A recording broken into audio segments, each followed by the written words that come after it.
మగ సిరిగల నిండు విగ్రహం వీడుంటే భయం భయపడి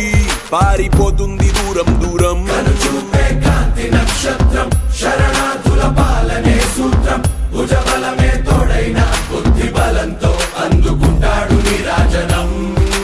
జగమే మాయా బజారు జగత్ ఖిలాడీలుంటారు మన పేరును కొంచెం వినిపిస్తే పద్ధతిగా పడి ఉంటారు హ్యాండ్స్ అప్ నీ ప్రతి శబ్దం హ్యాండ్స్ అప్ నీ నిశ్శబ్దం హ్యాండ్స్ అప్ ఓ అణు యుద్ధం నా పాత్రకు ఉందో పరమార్థం